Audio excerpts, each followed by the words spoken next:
மாதம் புது பேண்ட் உனது சின்னதானதேன் நான் வளர்கிறேனே மம்மி. டேடிய சட்டை அணிந்து மண்ணில் விளையாட்டா நான் வளர்கிறேனே மம்மி. காம்ப்ளான் இதில் குழந்தைகளின் வளர்ச்சிக்கு மிகச்சிறந்த பால் புரதம் உட்பட 23 அத்தியாவசியமான ஊட்டச்சத்துக்கள் உள்ளன. I'm a Complan boy. I'm a Complan girl. 2K kids இந்த ஆடை நீங்கள் பார்த்துருக்கீங்களான்னு தெரியாது எனக்கு. பட் 90 காலகட்டத்தில் இந்த ஆடோடைய ஒரு ஸ்ட்ராட்டஜி இருக்கு பாருங்க, அது அந்த அளவுக்கான ஒரு ஸ்ட்ராட்டஜி மக்கள் மனசில் அப்படி போய் பதிஞ்சிச்சு அப்படின்னு சொன்னால் அதில் மாற்றுக்கிறதே கிடையாது. ஸோ அப்படிப்பட்ட ஒரு ஆடுக்கும் இன்னைக்கு தமிழ்நாட்டில் நடக்கிற அரசியல் சூழலுக்கும் ஒரு மிகப்பெரிய சம்பந்தம் இருக்குது அப்படின்னு சொன்னால் உங்களால் நம்ப முடியுமா? கண்டிப்பாக இருக்குது. அதுதான் இந்த வீடியோவில் நான் எக்ஸ்பிளைன் பண்ண போகிறேன். இந்த வீடியோவை நீங்கள் ஃபுல்லாக பார்த்தீங்கன்னா நான் சொல்ல வர்ற கருத்து உங்களுக்கு கண்டிப்பாக புரியும், என்ன நடந்துக்கிட்டு இருக்குது தமிழ்நாட்டில் அப்படின்றத. ஸோ என்னுடைய எல்லா வீடியோஸ்லேயும் நான் பல விஷயங்களை ஆராய்ஞ்சு அது இப்படி தான் இருக்க போகுது, இது இப்படி தான் ஆக போகுது அப்படின்னு சொல்லுவேன். அது அந்த மாதிரி நிறையா நடந்துக்கிட்டு தான் இருந்திருக்கு, அதை நீங்களும் பார்த்துட்டு இருந்திருப்பீங்க. ஸோ அந்த நம்பிக்கையோட இந்த வீடியோ முழுசாக பாருங்கள். என்னோடய சேனல் நீங்கள் யாராவது ஃபஸ்ட் டைம் வரீங்க அப்படின்னா சப்ஸ்கிரைப் பண்ணிவிட்டு பெல் பண்ண ப்ரெஸ் பண்ணுங்கள். அப்போ தான் நான் போடுற வீடியோஸ்லாம் உங்கள்கிட்ட டான் வந்து சேர்ந்துடும். அதுக்கப்புறமா நீங்கள் பண்ண வேண்டிய முக்கியமான விஷயம் என்னென்னு பார்த்தீங்கன்னா ஒரு லைக்கையும் ஒரு ஷேரையும் போட்டு விட்ருங்க. அது ரொம்ப ரொம்ப என்னை மோட்டிவேட் பண்ணும் அப்படின்றத மறந்துடாதீங்க. வாங்க வீடியோக்குள்ளே போகலாம்.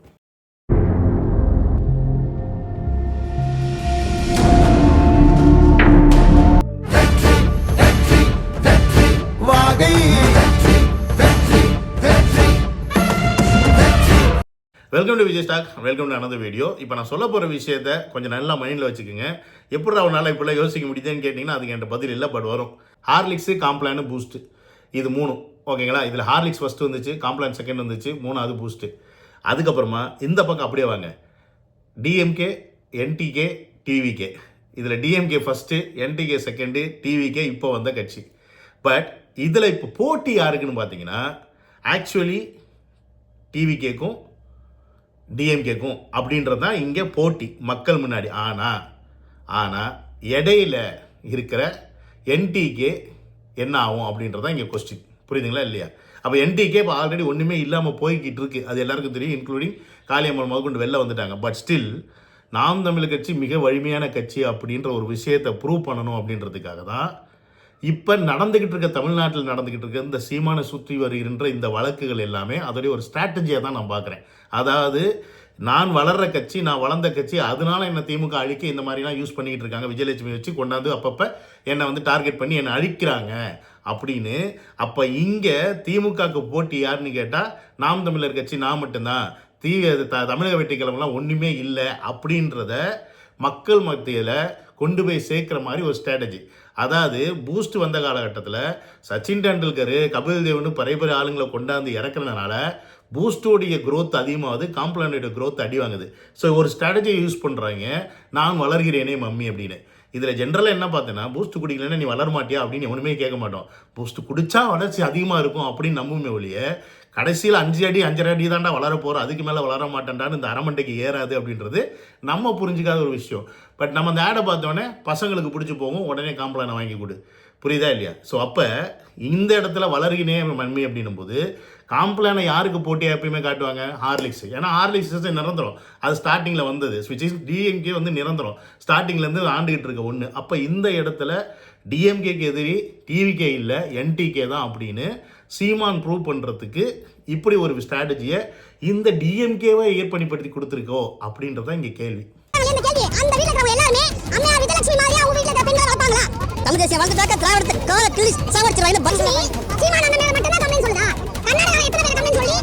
விஜயலட்சுமியை லவ் பண்ணி அண்ணன் 15 வருஷம் ஆச்சுன்றாங்க.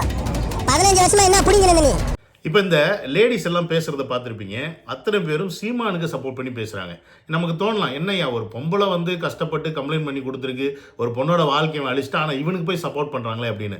பட் இதுதான் யதார்த்தமான உண்மை, நம்ம புரிஞ்சுக்கணும். ஏன்னு கேட்டிங்கன்னா, ஒரு பொண்ணு வந்து உண்மையாலுமே ஒரு வாட்டி கம்ப்ளைண்ட் கொடுத்துச்சு, அந்த கம்ப்ளைண்ட்டில் ஸ்டடியாக நின்று அந்த கம்ப்ளைண்ட்டை வந்து அப்படியே வாபஸ் வாங்காமல் அவர் மேலே ஒரு அந்த கேஸை கொண்டு போயிருந்துச்சு அப்படின்னா அது வேறு. ஆனால் இந்த இடத்துல 2011 ஒரு கம்ப்ளைண்ட் கொடுக்குறாங்க, அப்புறம் வாபஸ் வாங்குறாங்க. 2023 ஒரு கம்ப்ளைண்ட் கொடுக்குறாங்க, அப்புறம் வாபஸ் வாங்குறாங்க. இதுக்கு இடையில ஏகப்பட்ட காம்ப்ரமைஸு, ஏகப்பட்ட விஷயங்கள் நடக்குது. அவங்க வர்றாங்க, கர்நாடகா போயிடுறாங்க, வர்றாங்க, கர்நாடகா போயிடுறாங்க. அப்போ திருப்பியும் இப்போ இது வந்து ஒரு சீரியஸான இஷ்யூவாக இப்போ கொண்டு வந்து டைப் பண்ணப்பட்டிருக்கா தான் நான் பார்க்குறேன். ஏன்னா நேற்று 2 நாளாக நடந்த சூழ்நிலைகள் எல்லாமே அப்படி தான் வந்து இருக்குது. அதாவது ஒட்டுமொத்தமாக திமுக நாம் தமிழர் கட்சி டார்கெட் பண்ணுது அப்படின்ற ஒரு விஷயத்தை மக்கள் மனசுல பதிவு வைக்கிறதுக்கு என்ன மாதிரியான டிராமாலாம் நடந்துச்சுன்னா, கேட்ட திறந்து கேக்குறாரு. கேட்டதோட பிரவீன் தான் தள்ளிட்டே உள்ள வந்து அவரை வந்து கூட 2 போலீஸும் வரணும்ன்ற தேவை என்ன இருக்குன்னு எனக்கு புரியல. வந்து அவர் அப்படியே இழுத்துட்டு போய் கூட்டு போறாங்க. அப்பதான் நீங்க எல்லாரும் சாரி கேட்டாங்க. சார் என்னங்க சார், எங்களுக்கு எங்க கல்யாணம் ஆனதுல சம்மன் கொடுக்கறது பார்த்துருப்பீங்க. ஒரு விசாரணைக்கு அழைக்கிற போலீஸ் வந்து சம்மன் கொடுக்குறாங்க. அது கோர்ட்லேருந்து கொடுக்குறதுல போலீஸ்லேருந்து கொடுக்குறது. ஸோ அப்படின்னும் போது சம்மனை நீ ஃபஸ்ட் டைம் கொடுக்குற உடனே வந்து ஆஜராகணும் அப்படின்ற கம்பல்சரி கிடையாது. 3 மாதம் டைம் இருக்குது. ஏன்னா கோர்ட்டில் இருந்து 3 மாதத்துக்குள்ளே தான் குற்றப்பத்திரிக்கை தாக்கல் பண்ண சொல்லியிருக்காங்க. ஒருவேளை அந்த 3 மாதத்தில் முடியலைன்னா கூட எத்தனையோ கேஸில் எக்ஸ்டெண்ட் டைம் வாங்கிலாம் சப்மிட் பண்ணியிருக்காங்க. அப்படி இருக்கும்போது இந்த அளவுக்கு ப்ரெஷர் கொடுக்க வேண்டிய அவசியம் எங்கேருந்து வருது சீமானுக்கு அப்படின்ற கேள்வி தான் மக்கள் மனசில் எழணும். அப்படின்ற மாதிரியே இந்த விஷயம் ஃபுல்லாகவே நடக்குது. ப்ளஸ் இங்கே இருந்து அவர் போலீஸ் ஸ்டேஷன் போகிற வரைக்கும் சரண்டர் ஆக போகிறாரு, அதை பண்ண போகிறாரு, இதை பண்ண போகிறாருன்னு சொல்லிட்டு full and full media coverage. So இவரை வந்து ஒரு மிகப்பெரிய ஒரு தலைவராக இப்போ தமிழ்நாட்டில் ப்ரொஜெக்ட் பண்ணிக்கிட்டு இருக்காங்க அப்படின்றது தான் என்னுடைய பாயிண்ட் ஆஃப் வியூ. விரும்பி தானே நீங்கள் உற வச்சுக்கிட்டீங்க, அப்புறம் எங்கே அதுக்கு என்ன பிரச்சனை? அதில் பிடிக்கலாம், பிரிஞ்சு போயிட்டீங்க. 15 வருஷம் ஆயிடுச்சு, எனக்கு கல்யாணம் ஆகி 14 வருஷம் ஆயிடுச்சு. இதை யாரும் கேள்வி வைக்க மாட்டீங்க. உங்களுக்கு இதில் முகம் சுளிக்க வந்துருது. அந்த முகத்தை ஒரு தடவை காட்டுங்க, எப்படி இருக்குன்னு பார்ப்போம். இப்போ சீமான் பேசின இந்த விஷயத்தை பார்த்துருப்பீங்க. விருப்பப்பட்டு தானே வந்து இருந்தாங்க. அப்புறம் என்ன, நான் என்ன கூட்டிகிட்டு போய் கற்பழிச்சனா அப்படின்னு சொல்லி இன்னைக்கு இந்த சீமான் பேசுறதுக்கான காரணம் என்னன்னு பார்த்தீங்கன்னா, இந்த ட்ராமாவோட இதோட முடிச்சு வச்சிடணும் அப்படின்னு அவங்களும் பிளான் பண்ணுறாங்க. ஏன்னா அடுத்த வருஷம்தான் எலெக்ஷன் வரப்போகுது. ஸோ அதுக்குள்ளே இந்த ட்ராமாவை முடிக்கணும். பட் இந்த ட்ராமாவை இப்படியே முடிக்க முடியாது, அது இன்னும் கொஞ்சம் இழுக்கணும். எனக்கு தெரிஞ்சு இது எல்லாமே ஒரு கூட்டுக்காலவாணித்தனமாக தான் நான் ஃபீல் பண்ணுறேன். ஏன்னா எப்போல்லாம் வந்து தமிழக வெற்றி கழகம் இப்போ ஆரம்பித்ததுக்கப்புறமா, தமிழக வெற்றி கழகம் மாநாடு நடத்துனதுக்கப்புறமா எப்போல்லாம் விஜய் அவர்கள் ஒரு விஷயத்த பண்ணுறாரோ அப்போல்லாம் சீமானோடைய அப்பியரன்ஸ் வந்து திருப்பியும் வந்து பயங்கர லெவலில் பூஸ்ட் பண்ணப்படுது.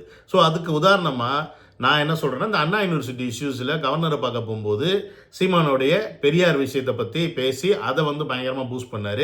பரந்தூர் போயிட்டு வந்ததை கூட இந்த பெரியாரை பற்றி பேசி 1 மாதமாக விஜய் அவர்களுடைய பரந்தூர் போன விஷயத்தையும் வந்து பேசுகிறத கம்மி பண்ணிட்டாங்க. அவர் வந்து வேங்கவையில் போகிறத பற்றி கம்மி பண்ணிட்டாங்க. பட் இப்போ 26ஆம் தேதி 2வது ஆண்டு விழாவில் விஜய் அவர்கள் இந்த எல்கேஜி யூகேஜி ஸ்டூடெண்ட் சண்டையை பற்றி பேசும்போது 27ஆம் தேதியிலேருந்தே சீமானுடைய விஷயம் பயங்கரமாக பிக்கப் ஆக ஆரம்பிச்சிருச்சு. ஸோ விஜய் அவர்கள் பேசின மேட்ரு அப்படியே கம்மியாகுது. அப்போ இந்த இடத்துல என்ன ஆகுதுன்னு பார்த்தீங்கன்னா, விஜயை விட சீமான் வந்து பெரிய லெவலில் திமுகவால் பாதிக்கப்படப்படுறாரு. திமுகவோட டார்கெட் வந்து ஒன்லி என்டிகே தான், டிவிக்கெலாம் அவங்களுக்கு ஒன்றுமே இல்லை அப்படின்ற மாதிரி இந்த இடத்துல ப்ரொஜெக்ட் பண்ணப்படுது. இப்போ உங்கள் எல்லார் மனசுலேயும் ஒரு சந்தேகம் வரும், நீ ஏன் லூசுத்தனமாக பேசிகிட்டு இருக்க? சீமானை ஏன் வந்து திமுக டார்கெட் பண்ணணும்? டிவிகே கிட்ட தான் வந்து ஃபேன்ஸ் ஃபாலோவர்ஸ் அதிகமாக இருக்கிறாங்க, சீமான்ட்ட அவ்வளோ கிடையாது. அதுவும் இல்லாமல் கட்சி வேறு நிறைய பேர் வெளில போயிட்டுருக்காங்க, இன்க்ளூடிங் காளியம்மா கொண்டு போயிட்டாங்க. அப்புறம் ஏன் டிஎம்கே வந்து சீமானை ஏன் டார்கெட் பண்ணும் அப்படின்னு நீங்களாம் என்கிட்ட கேட்கலாம். இந்த இடத்துல நான் என்ன சொல்கிறேன்னா, டிஎம்கே சீமானை டார்கெட் பண்ணலை. They are providing a negative impact for Seeman. அதாவது ஒரு விஷயத்தை நல்ல விஷயமா கொண்டு போய் நம்ம மக்கள்கிட்ட சேர்க்கறது ஒன்று இருக்குது. அதே விஷயத்த இறக்கத்தில் அவன் மேலே சிம்பத்தில் அவன் மேலே ஒரு பாசத்தை உண்டு பண்ணுற ஒரு வழி இருக்குது. அந்த உண்டு பண்ணுற வழி தான் சீமான் மேலே இந்த விஜயலட்சுமி அப்படின்ற ஒரு கேஸ். இந்த கேஸை நான் சொன்ன மாதிரி திருப்பி இந்த விஜயலட்சுமி அவங்க போடும்போது என்ன ஆகுதுன்னு கேட்டிங்கன்னா, அந்த லேடிஸ்லாம் பேசின மாதிரி, ஆமையா வந்தா இருந்தால் போயிட்டான், எல்லாரும் குணத்திலும் நடக்காதா, எல்லாம் வந்து ஒரே பொண்டாட்டி கூடியா இருக்கான், பிடிக்கலன்னா பிரிஞ்சு போயிடறாங்க, இன்னொருத்தர் கல்யாணம் பண்ணிட்டு வாழலையா அப்படின்ற மைண்ட் செட்டுக்கு எல்லாருமே வந்துடுவாங்க. அப்போ இந்த இடத்துல என்ன ஆகுதுன்னு பார்த்தீங்கன்னா, ஆட்டோமேட்டிக்காக சீமான் மேலே ஒரு சிம்பத்தி கிரியேட் ஆகுது.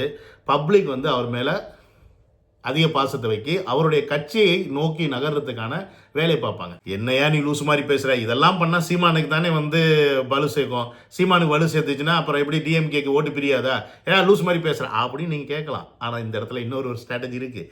ஏன்னா சீமான் தனித்தே நிற்பேன் அப்படின்ற ஒரு வாக்கை எப்பயுமே கொடுத்துக்கிட்டே இருக்கிறார். Which means he is never going to tie up with anyone. புரியுதுங்களா? அடுத்த எலெக்ஷன்லேயும் நான் தனியாக தான் நிற்க போகிறேன் அப்படின்றது சீமானுடைய ஸ்ட்ராட்டஜி. தமிழக வெற்றி கழகத்தோட ஸ்ட்ராட்டஜி என்ன அப்படின்றது இப்போ வரைக்கும் தெரியல.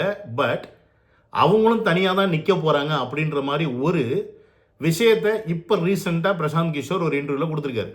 Go by the arithmetic as you were calling. So arithmetically they have to bring everyone together to defeat DMK. But TVK will go alone, that much I'm sure. என்னையா இவ்வளோ சொல்கிற, ரொம்ப சுற்றி வளைக்காத, கொஞ்சம் எங்களுக்கு புரியுற மாதிரி ஈஸியாக சொல்லு அப்படின்னா சிம்பிளாக சொல்கிறேன் கேட்டுக்கங்க. தமிழ்நாட்டில் இருக்கிற 2 முக்கியமான கட்சி என்னென்னா டிஎம்கே அண்ட் ஏடிஎம்கே. எல்லாமே கூட்டணி கட்சி தான். பட் இருந்தாலும் இவங்க 2 தான் முகம். இந்த 2 முகத்து பின்னாடி தான் ஒட்டுமொத்த ஓட்டும் போய் இறங்குது அப்படின்னும் போது இந்த டிஎம்கே ஜெயிக்கிறதுக்கு யார் மிகப்பெரிய காரணமாக இருந்தாங்கன்னு பார்த்தீங்கன்னா சீமான். ஏன்னு கேட்டிங்கன்னா சீமான் போன எலெக்ஷனில் கிட்டத்தட்ட எவ்வளோ ஓட்டை பிரிச்சிருப்பார் அப்படின்றது உங்களுக்கு தெரியும். இந்த பக்கம் டிஎம்கேக்கு முன்னாடி இருக்கிற டிஎம்கேக்கு ஆப்போசிட்டாக இருக்க ஏடிஎம்கே ஆல்ரெடி 2ஆக பிரிஞ்சு அவங்களும் ஒன்றும் இல்லாமல் 60% மீன்ஸ் 60 சீட்டு ஜெயிச்சு கீழே போய் உக்காந்துட்டாரு இபிஎஸ். அப்போ இந்த இடத்துல என்ன ஆகுதுன்னு பார்த்தீங்கன்னா ஆட்டோமேட்டிக்காக வலுவாக இருக்கிற ஒரு டீம் எதுன்னு பார்த்தீங்கன்னா டிஎம்கே மட்டும்தான். ஸோ இந்த இடத்துல டிஎம்கே யாரை பார்த்து இப்போ உண்மையாகவே பயப்படுதுன்னு பார்த்தீங்கன்னா தமிழக வெற்றி கழகத்தை பார்த்து. ஏன்னு கேட்டிங்கன்னா தமிழக வெற்றி கழகத்திட்டு தான் இளைஞர்களுடைய பட்டாளம் அதிகமாக இருக்குது. அப்போ அந்த இளைஞர்கள் பட்டாளத்தை ஸ்பிளிட் அப் பண்ணும். அதை யார் செஞ்சுக்கிட்டு இருக்கா தமிழ்நாட்டில்னு பார்த்தீங்கன்னா நாம் தமிழர் கட்சி சீமான் அவர்கள் மிக சரியாக செஞ்சுக்கிட்டு இருக்காரு. பட் என்னதான் அவர் சரியாக செஞ்சாலும் அவர் தனியாக நிற்கிறனால அவர் ஜெயிக்கிறதுக்கான வாய்ப்பே இல்லை அப்படின்றத நான் 100% எழுதி தருவேன். எப்படியா இவ்வளோ உறுதியாக சொல்கிற அப்படின்னு நீங்கள் கேட்கலாம். கண்டிப்பாக. ஏன்னு கேட்டிங்கன்னா தமிழ்நாட்டில் கிட்டத்தட்ட ஒரு 70% 72% ஓட்டு தான் வந்து ஒவ்வொரு எலெக்ஷன்லையுமே விழுகுது. அப்படி இருக்கும்போது 40% எவன் ஜெயிக்கிறானோ மீன்ஸ் 35 வச்சா கூட 70. ஸோ 35-36% மேலே எந்த கட்சி ஜெயிக்குதோ எடுக்குதோ அந்த கட்சி தான் ஆட்சியை பிடிக்க போகுது அப்படின்றதுல மாற்றுக்கிறதே கிடையாது. அப்போ இப்போ சாலிடாக டிஎம்கே கிட்ட இருக்கக்கூடிய அந்த 35-40% ஓட்டு கம்பல்சரி இருக்குது. ஆனால் மிச்ச ஓட்டெல்லாம் யார் பிரிக்கிறான்னு கேட்டிங்கன்னா ஏடிஎம்கே, என்டிகே, பாமக, பிஜேபி இப்படி இவங்கெல்லாம் பிரிச்சுட்டு போயிடுறாங்க. இப்போ விஜய் உள்ளே இறங்குறனால Vijay already is proven that 1 crore பேர் உறுப்பினராக ஆயிட்டாங்க அப்படின்ற ப்ரூவன் பண்ணப்பட்டிருக்கு. ப்ளஸ் 2 கோடி உறுப்பினர்களை சேர்க்கறது டார்கெட்டு. ப்ளஸ் இப்போ லாஸ்ட்டாக பேசின ஸ்பீச்சில் பார்த்தீங்கன்னா ஒவ்வொருத்தரும் குறைஞ்சது ஒரு 10 பேராவது நீங்கள் உள்ளே சேர்க்கணும் அப்படின்ற டார்கெட்டை அந்த லாஸ்ட் ஸ்பீச்சில் கொடுத்துட்டு போயிருக்காங்க. ஸோ இது எல்லாத்தையும் கூட்டி கழிச்சு பார்த்தீங்கன்னா விஜய் ஒரு மாபெரும் சக்தியாக தனியாக நின்னாலுமே அவருக்கு மிகப்பெரிய வாக்கு வங்கி இருக்குது அப்படின்றதுல மாற்றுக்கிறதே கிடையாது. அப்படி இருக்கும்போது இப்போ சீமான் லாஸ்ட்டாக எடுத்திருக்க ஓட்டு வங்கி என்னன்னு பார்த்தீங்கன்னா ஒரு 8%, கிட்டத்தட்ட 35 லட்சம் வாக்குகள் வாங்கியிருக்காரு. ஓகேங்களா? அப்படி இருக்கும்போது இந்த சீமான் தனியாக நின்று ஆட்சியை பிடிக்கணும் அப்படின்னா அவர் கிட்டத்தட்ட 35% மேலே மக்களை கையில் கொண்டு வரணும். ஸோ 35% அப்படின்றது இட் இஸ் நாட் ஈஸி. அதை நீங்கள் முதல்ல புரிஞ்சுக்கணும். ஸோ சீமானுக்கு நல்லாவே தெரியும் நம்ம தனியாக தான் நிற்க போகிறோம். தனியாக நின்னா 35% மேலே ஓட்டு வாங்கி நம்ம வந்து சிஎம்லாம் ஆக போகிறது அப்படின்றது சான்ஸே கிடையாது. பட் ஸ்டில் நம்ம தனியாக தான் நிற்போம் அப்படின்றது தான் இங்கே கான்செப்ட். ஒருவேளை விஜய் அவர்கள் தனியாக நின்று, ஏடிஎம்கே தனியாக நின்று, பிரசாந்த் நாம் தமிழர் தனியாக நிற்கிறாங்கன்னு வச்சுக்கோங்க. அப்போ இந்த இடத்துல கூட்டணியாக இருக்கிற திமுக ஒரு இடத்துல வந்து ஸ்கோர் பண்ணும்போது இவங்களை விட இந்த திமுக விட இப்போ தனித்தனியாக நிற்கிறவங்க ஒன்று சேர்ந்தா இவங்க ஆட்சி அமைக்க முடியுன்ற சூழ்நிலை வந்தால் கூட நாம் தமிழர் அதில் சேருவாங்களான்னு கேட்டிங்கன்னா சேர மாட்டாங்க. அப்போ கிட்டத்தட்ட ஒரு 10% வாக்கை வந்து நாம் தமிழர் வந்து 2026 எடுக்கிறாருன்னு வச்சுக்கோ. அப்போ என்ன ஆகுதுன்னு பார்த்தீங்கன்னா அவர் போய் சேர மாட்டான்னு சொன்னார். ஒருவேளை அவர் ஒரு 10 இடத்துல ஜெயிச்சிடறாரு, 15 இடத்துல ஜெயிச்சிடறாருன்னு கூட வச்சுக்கோங்க. அவர்கிட்ட இருக்க எம்எல்ஏலாம் சேர்ந்தால் நமக்கு வந்து ஒரு பார்ட்டி நம்ம சிஎம் ஆகிக்கலாம் அப்படின்ற மாதிரி ஒரு ஏடிஎம்கே அலையன்ஸ்லையோ இல்லை டிவிகே அலையன்ஸ்லையோ ஏதாவது பண்ணுன்னு நினச்சா கூட சீமான் ஒத்துப்பாரான்னு கேட்டிங்கன்னா ஒத்துக்க மாட்டார். ஏன்னு கேட்டிங்கன்னா நான் திராவிடத்திற்கு எதிரானவன் அப்படின்ற ஒரு பாயிண்ட்டை வச்சு நீங்கள் எந்த கொள்கையில் இருக்கனால உங்கள் கூட கூட்டணி இருந்து நான் ஒன்றும் பண்ண முடியாது அப்படின்னு சொல்லிட்டு அவர் தனியாக தான் நிற்பார். விச் மீன்ஸ் அவர் போய் டிஎம்கே கிட்டையும் ஜாயின் பண்ண மாட்டார், இந்த பக்கம் இங்கேயும் ஜாயின் பண்ண மாட்டார். ஆனால் இப்படி தனியாக நிற்கிறனால என்ன யூஸ்ன்னு கேட்டால் எந்த யூஸுமே கிடையாது. அப்போ யார் இந்த இடத்துல ஆட்சி அமைக்க முடியும்னு கேட்டிங்கன்னா திருப்பி திமுக தான் ஆட்சி அமைக்க முடியும். ஸோ அப்போ என்ன நடக்குதுன்னு பார்த்தீங்கன்னா இங்கே திமுக சீமானை வச்சு கேம் ஆடுது, சீமானை வச்சு ஓட்டை பிரிக்குது, ஓட்டை பிரித்து ஒன்றும் இல்லாமல் ஆக்கி வைக்குது தமிழக மக்களை அப்படின்றது தான் நான் இந்த விஷயத்தில் புரிஞ்சுக்கிறேன். சேம் டைம் நான் இவ்வளோ சொன்னதுக்கப்புறமும் உங்களுக்குலாம் ஒரு கேள்வி வரலாம், எப்படியா ஒரு 15 வருஷமாக அதுக்காக வந்து இந்த விஜயலட்சுமி கேஸை வச்சு விளையாடுவாங்க, நீ என்ன எப்படி பேசிகிட்டு இருக்க அப்படின்னு நீங்கள் நினைக்கலாம். ஆனால் ஒரு விஷயத்தை நம்ம எல்லாருமே மறந்துடுறோம், சீமான் இஸ் எ டைரக்டர் அப்படின்ற ஒரு விஷயத்தை மறந்துடுறோம். So he knows how to script the film அப்படின்றத நம்ம மறந்தோம். என்னை பொறுத்த வரைக்கும் ஏன் இது ஒரு ஸ்கிரிப்டாகவே இருக்கக்கூடாது? ஏன்னா 2009 தான் சீமான் அவர்கள் நாம் தமிழர் அப்படின்ற ஒரு கட்சி ஆரம்பிக்கிறாரு. ஸோ 2009 காலகட்டத்துக்கு அப்புறமா அவர் பெருசாக ஒன்றும் வளரல. ஸோ அதுக்கப்புறமா அப்படியே கொஞ்சம் கொஞ்சமாக வர்றாரு. 2011 விஜயலட்சுமி வந்து ஒரு கேஸை போடுறாங்க, அப்புறம் திருப்பி வாபஸ் வாங்குறாங்க. அதுக்கப்புறமா அந்த கேஸை ஏன் வந்து க்ளோஸ் பண்ணாமல் வச்சுருக்காங்க அப்படின்றதான் இங்கே மிகப்பெரிய கேள்வி. ஏன் வச்சுருக்கணும்? ஏன் திமுக அரசாங்கம் ஏன் வச்சிருக்கணும்? அதே மாதிரி சீமான் சொல்கிற பாயிண்ட்டை பாருங்கள். ஏடிஎம்கே ஆட்சியில் இருக்கும்போது இந்த விஜயலட்சுமி இஷ்யூ வர மாட்டேங்குது. டிஎம்கே நீ ஆட்சியில் இருக்கும்போது தான் எப்போ பார்த்தாலும் இந்த இஷ்யூ நீ கொண்டு வர அப்படின்னா ஏன் டிஎம்கே இருக்கும்போது மட்டும் வருது? அப்போ இப்படி தான் நம்ம யோசிக்கணும். ஏடிஎம்கே வந்து ஏன் கொண்டு வரல? ஏடிஎம்கேக்கு பயம் கிடையாது சீமானை வச்சு. சீமானை வச்சு அவங்களுக்கு காரியமும் கிடையாது. பட் டிஎம்கே சீமானை வச்சு காரியம் சாதிச்சுட்டு இருக்கு இன்டைரக்டா அப்படின்றதுல மாற்றுக்கிறதே கிடையாது. நான் இவ்வளோ உறுதியாக சொல்கிறேன்னு பார்த்தீங்கன்னா, இப்போ தான் சீமான் வந்து ஓப்பனாக ஆமாம் என் கூட இருந்துட்டு போனா அப்படின்ற ஒரு விஷயத்தை வந்து சொல்கிறாங்க. இதே சீமான் இது அன்னைக்கே சொல்லிட்டு போயிருக்கலாமே. கேஸ் கொடுத்தப்பே ஆமாம் நாங்கள் 2 பேரும் ஒன்றா இருந்தால் மனசு ஒத்து வரல, பிரிஞ்சிட்டோம், முடிஞ்சு. அதுக்கப்புறம் நீங்கள் கல்யாணம் காட்சி பண்ணிவிட்டு இப்போ நீங்கள் 15 வருஷம் ஆயிடுச்சு. ஆனால் இப்போ நீங்கள் என்ன சொல்கிறீங்கன்னா ஒரு சிம்பத்தி கிரியேட் பண்ணுறீங்க. எனக்கு குடும்பம் இருக்குது, எனக்கு பிள்ளைங்க இல்லையா, என்னை பற்றி நீ எப்போ பார்த்தாலும் அவதூறு பரப்பும் போது, பாலியல் குற்றம் போடும்போது என் பிள்ளைங்களை பாதிக்காதா, என் குடும்பத்தை பாதிக்காதா, என்னை சார்ந்து இருக்கணும் பாதிக்காதா, அப்போ இத்தனை பேரை பாதிக்காதான்னு போடும்போது ஆட்டோமேட்டிக்காக நமக்கு ஃபீல் ஆமாம் நம்ம தலைவரை எப்படி அவர் சொல்லலாம், நம்ம அண்ணனை எப்படி அவர் சொல்லலாம் அப்படின்னு சொல்கிற அந்த நினைப்பு எல்லாருக்குமே வரும். நம்ம இப்போ பண்ணுறது இல்லையா? உதாரணத்துக்கு இப்போ விஜய் அவர்கள் ஒரு இடம் தேட போகிறாரு. தேடுற இடத்த மீன்ஸ் ஒரு மாநாடு நடத்துறதுக்கு. ஆனால் கிடைக்கல கொடுக்கல அப்படின்னும் நம்ம டக்குன்னு யாரை சொல்கிறோம்? டிஎம்கேவை தான் வந்து குறை சொல்லுவோம். அதே மாதிரி ஏன்னா ஆள்றவங்க அவங்க தான். அப்போ இதே நினைப்பு தான் சீமானை நம்பி இருக்கவங்களுக்கும் வரும். ஆமாம் எப்போ பார்த்தாலும் டிஎம்கே இதை கொண்டாந்து செய்கிறாங்க, அப்போ சீமானை அழிக்கிறதுக்கு தான் கொண்டு வராங்க. அப்போ என்னோட கேள்வி என்னென்னா, சீமானை அழிக்கிறதுக்கு விஜயலட்சுமி மட்டும்தான் ஆயுதமா? வேறு எந்த ஆயுதமே கிடையாதா? அவர் மேலே 230 வழக்கு இருக்குன்னு அவரே பெருமையாக சொல்கிறாரு. அவரை நினச்சா உள்ளத்துக்கு போட முடியாதா? அந்த காலகட்டத்தில் பதவி இல்லாமல் பவரில் போனதுக்கப்புறமா ஜெயலலிதா கலைஞரை அரெஸ்ட் பண்ணது நமக்கு தெரியும், கலைஞர் ஜெயலலிதா அரெஸ்ட் பண்ணதும் தெரியும். அப்படி இருக்கும்போது இன்றைக்கி சீமானை நீ அரெஸ்ட் பண்ணி பாரு, தொட்டா தமிழ்நாடு பத்திக்கும் பாரு அப்படின்ற அளவுக்கு இங்கே இருக்கிறவங்க பேசுகிறாங்க. மீடியா அதை ப்ரொஜெக்ட் பண்ணுது. நான் என்ன கேட்குறேன், சீமான் என்ன கலைஞரை விட ஜெயலலிதா விட பெரிய தலைவரா? ஏன்னா 2 இருதுருவ கட்சி, 2 கட்சிக்குமே கிட்டத்தட்ட 2 கோடி வாக்காளர் 2 கோடி வாக்காளருக்கு மேலே இருக்கிறாங்கன்னு சொல்லும் போது எதிர்கட்சி அவங்க, இவங்க எதிர்கட்சி இவங்க. அப்படி இருக்கும்போது இவங்க பவரில் இல்லைன்னா தூக்கி உள்ளே போட முடியுது அப்படின்னும் போது சீமான் வளர்ந்து வர்ற ஒரு கட்சி, அந்த கட்சி தலைவரை உள்ளே தூக்கி வைக்கிறதுல எவ்வளோ நேரம் ஆகும் டிஎம்கேக்கு? அதை செய்யாமல் ஏன் விஜயலட்சுமியை வச்சு நீங்கள் வந்து விளையாடுறீங்க அப்படின்றது தான் இங்கே என்னுடைய கேள்வியாக இருக்குது. அப்போ இந்த விஜயலட்சுமி இதுக்கு மேலே நம்ம விளையாட முடியாதுன்றது தெரிஞ்சு போச்சு. ஸோ இந்த கேஸை கொண்டு போய் போட்டதும் சீமான் தான் க்ளோஸ் பண்ண சொல்லி. இந்த கேஸை க்ளோஸ் பண்ணாமல் இப்போ இந்த ஜட்ஜு குற்றப்பத்திரிகையாக சொல்லியிருக்காரு. 3 மாதம் கழிச்சு அந்த ஜட்ஜ் அந்த கோர்ட்டில் இருப்பாரான்னு நமக்கு தெரியாது, வேறு ஜட்ஜு கூட வரலாம். அப்போ இதெல்லாமே ஆளுங்கட்சியாக இருக்கும்போது, இன்றைக்கி டிஎம்கே இருக்கும்போது ஏன் இதெல்லாம் ஒரு ட்ராமா இருக்கக்கூடாது? ஏன் இவ்வளோ வந்து சீரியஸாக சீமா நம்ம போய் சம்மன் கொடுத்து உடனே கொண்டு வந்து ஆஜர்படுத்தி அப்படி என்ன ஏன் கொலை குற்றமாக செஞ்சிட்டாருன்னு நம்மளே கேட்குற அளவுக்கு கொண்டாந்து வைக்கிறாங்க அப்படின்னா, this is called negative strategy. நான் வளர்றேன், அதனால் என்ன டிஎம்கே போட்டு அமுக்குது. ஸோ இங்கே திமுகவுக்கு எதிரி நாம் தமிழர் கட்சி தான், தமிழக வெற்றி கழகம் இல்லை அப்படின்ற ஒரு விஷயத்தை சீமான் பதிவு பண்ணும்போது இளைஞர்களுக்கு ஆட்டோமேட்டிக்காக, இல்லை வேறு சில மைண்ட் செட்டில் இருக்கவங்களுக்கு, இல்லை எப்படி சொல்கிறது, விஜய் பிடிக்காத தற்கொலை ஃபேன்ஸ்லாம் இருப்பாங்களே அவங்களுக்குலாம் என்ன ஆகும்னா, ஏன் நம்ம போய் நாம் தமிழில் சேரக்கூடாது அப்படின்ற ஒரு பாயிண்டாகவே வரும். So they are trying to gather youngsters in their Naam Tamilar கட்சி. புரியுதுங்களா? அப்போ என்ன ஆகுதுன்னா, மிகப்பெரிய லெவலில் இந்த பக்கம் வாக்கு வங்கி குறைன்னு அவங்க நினைக்கலாம். அது இட்ஸ் பாசிபிள் நாட் பாசிபிள், அது நம்ம எலெக்ஷன் டயத்தில் தெரியும். பட் 8% இருக்கிற சீமான் 10 வரலாம், இல்லை 12% வரலாம். 4% இன்க்ரீஸ் ஆனாலுமே ஒரு மேஜர் ஜங்க் ஆஃப் பீப்புள் வந்து அங்கே ஓட்டு போட்டிருக்காங்கன்னு அர்த்தம். அந்த ஓட்டு அங்கே போச்சு அப்படின்னா கண்டிப்பாக திருப்பி என்ன ஆகுது, நான் சொன்ன மாதிரி நாம் தமிழர் not going to join anywhere. அவங்க தனியாக தான் நிற்க போகிறாங்க, அவங்க தனியாக தான் இருப்பாங்க, தோத்தாலும் தனியாக தான் இருப்பாங்க. ஆனால் டிஎம்கே ஜெயிக்க விட்டு வேடிக்கை மட்டும் பார்ப்பாங்க. ஸோ இதில் மாற்றுக்கிறதே கிடையாது. ஸோ என்னுடைய புரிதல் இதுதான். இந்த வீடியோ நீங்கள் ஃபுல்லாக இப்போ பார்த்துருப்பீங்க. இது எவ்வளோ பெருசாக வருதுன்னு எனக்கு தெரிஞ்சு நான் பேசுகிறது தெரில. பட் இந்த வீடியோ உங்களுக்கு பிடிச்சிருக்கும். இதில் நான் சொன்ன விஷயங்களுக்கு உங்களுக்கு சரின்னு பட்டுச்சுன்னா நீங்கள் உங்களுடைய கமெண்ட்ஸை போடுங்க.